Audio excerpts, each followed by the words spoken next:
تمام حمد اللہ کے لیے جس نے عارفوں کے دل کو عرفان کے نور سے روشن فرمایا، اور درود سلام رسول پاک پہ اور ان کی آل پہ۔ آج میں آپ کو حضرت حبیب اجمی کی کہانی سناؤں گا۔ حضرت حبیب اجمی کا تعلق بصرہ سے تھا۔ آپ ایک امیر انسان تھے اور اللہ نے آپ کو بے حد دولت عطا کی تھی۔ آپ لوگوں کو قرض دیتے تھے اور اس پر سود وصول کرتے تھے۔ جو شخص سود کے پیسے نہ دے سکتا، آپ اس کے گھر کا سارا سامان لے لیتے تھے۔ اس سامان میں سبزیاں وغیرہ شامل ہوتے۔ آپ لوگوں سے کہتے، میرا قرض نہیں دے سکتے تو گھر کا سامان دے دو۔ یہی آپ کا معمول تھا اور اسی طرح آپ لوگوں کے ساتھ کرتے تھے۔ ایک دن آپ کسی کے گھر قرض لینے کے لیے گئے۔ اس گھر سے ایک عورت باہر آئی اور کہا، میرے شوہر گھر پر نہیں ہیں، آپ بعد میں آنا۔ حضرت حبیب اجمی نے کہا، میں بہت دور سے آیا ہوں، خالی ہاتھ واپس نہیں جاؤں گا۔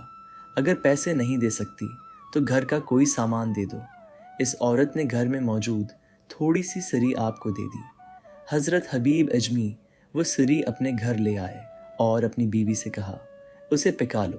جب سری پک رہی تھی اسی دوران دروازے پر ایک سائل آیا اور اللہ کے نام پر کچھ کھانے کے لیے مانگا۔ حضرت حبیب اجمی نے کہا، اگر ہم تمہیں دے دیں گے تو خود کیا کھائیں گے؟ یہ کہہ کر آپ نے سائل کو واپس بھیج دیا۔ جب کھانے کا وقت آیا اور بیوی نے سری کے سالن کی ہنڈیا کھولی تو اس میں خون ہی خون تھا۔ بیوی نے حضرت حبیب اجمی سے کہا، یہ تمہارے سود کی نحوست ہے جو ہمارے کھانے میں بھی آ گئی ہے۔ یہ منظر دیکھ کر حضرت حبیب اجمی کے دل پر گہری چوٹ لگی اور آپ کو اپنی غلطیوں کا احساس ہوا۔ اگلے دن جب آپ کسی کام سے جا رہے تھے تو راستے میں بچوں کو کھیلتے ہوئے دیکھا۔ بچوں نے ایک دوسرے سے کہا، ہٹ جاؤ، حبیب اجمی آ رہے ہیں، ان کی نحوست ہمیں بھی نہ لگ جائے۔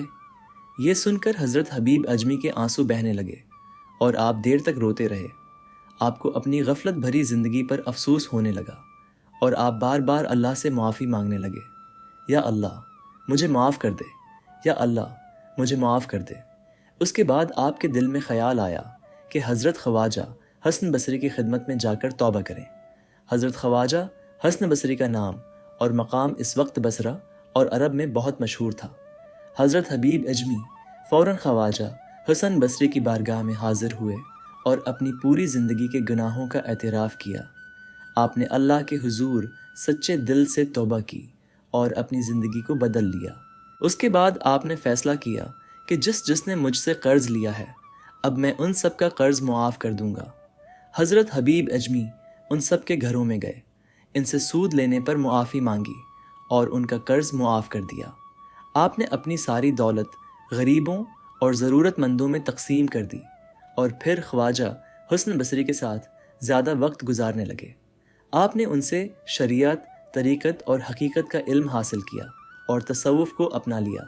اس کے بعد ایک دن آپ ایک جگہ سے گزر رہے تھے جہاں کچھ بچے کھیل رہے تھے۔ بچوں نے ایک دوسرے سے کہا، وہ دیکھو حبیب اجمی آ رہے ہیں، اللہ کے نیک بندے ہیں، چلو ان کے ہاتھ چومیں۔ یہ سن کر حضرت حبیب اجمی آسمان کی طرف دیکھ کر رونے لگے اور کہا، یا اللہ اتنی جلدی تو مجھ سے راضی ہو گیا، یا اللہ اب میں اپنی ساری زندگی تیرے لیے گزاروں گا۔ حضرت حبیب اجمی نے اللہ کی رضا کے لیے سب کچھ چھوڑ دیا اور اپنی بیوی کے ساتھ ایک کچے مکان میں رہنے لگے۔ اس وقت آپ کے پاس کوئی ذریعہ معاش نہیں تھا جس سے گھر کا خرچ چلتا۔ آپ روزگار کی تلاش میں باہر نکلتے لیکن کوئی کام نہ ملتا۔ آپ پورا دن اور پوری رات اللہ کے عبادت اور یاد میں گزارتے۔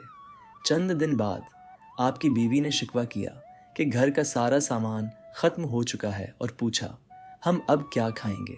حضرت حبیب اجمی نے کہا، میں باہر جا کر کام تلاش کرتا ہوں، لیکن حقیقت میں آپ کا دل اللہ کی طرف لگا رہتا تھا اور ہر لمحہ اسی کی یاد میں گزرتا تھا۔ آپ کام تلاش کرنے کی بجائے ایک جگہ جا کر اللہ کی عبادت میں مشغول ہو جاتے۔ روز اپنی بیوی سے یہی کہتے کہ کام کی تلاش میں جا رہے ہیں، لیکن حقیقت میں آپ اللہ کی عبادت میں مصروف رہتے۔ پھر ایک دن آپ کی بیوی نے سختی سے پوچھا کہ کب آپ کو کام ملے گا؟ حضرت حبیب اجمی کی زبان سے بے سختہ نکل گیا، کام مجھے مل چکا ہے، میں ایک بہت بڑے مالک کے پاس کام کرتا ہوں، مہینہ پورا ہونے کے بعد مجھے تنخواہ ملے گی۔ جب مہینہ پورا ہوا تو گھر میں کھانے کو کچھ بھی نہیں تھا۔ بیوی نے کہا، اپنے مالک سے جا کر کہو کہ مہینہ مکمل ہو گیا ہے اور گھر میں کھانے کے لیے کچھ بھی نہیں ہے، اب تو تنخواہ دے دیں۔ حضرت حبیب اجمی خاموشی سے گھر سے باہر نکلے اور اللہ کے حضور عبادت میں مشغول ہو گئے، روتے جاتے اور عبادت کرتے جاتے، لیکن اپنے لیے اللہ سے کچھ نہ مانگا۔ آپ کی عبادت خالصتاً اللہ کی رضا کے لیے تھی۔ رات کو جب آپ گھر واپس آئے تو دیکھا کہ آپ کی بیوی کھانا پکا رہی ہیں، روٹیاں بھی تیار تھیں اور گھر میں کھانے کا وافر سامان موجود تھا۔ یہ دیکھ کر آپ نے حیرت سے پوچھا، یہ سب سامان کہاں سے آیا؟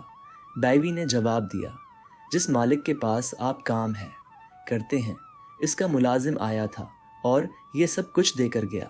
اس نے کہا کہ اپنے شوہر سے کہنا کہ مالک کی نوکری اچھی طرح کرتے رہیں، ان کا گھر چلتا رہے گا۔ یہ سن کر حضرت حبیب ہو گئے۔ اجمی کو یقین ہو گیا کہ یہ سب آپ کے حقیقی مالک یعنی اللہ تعالی کی طرف سے ہوا ہے۔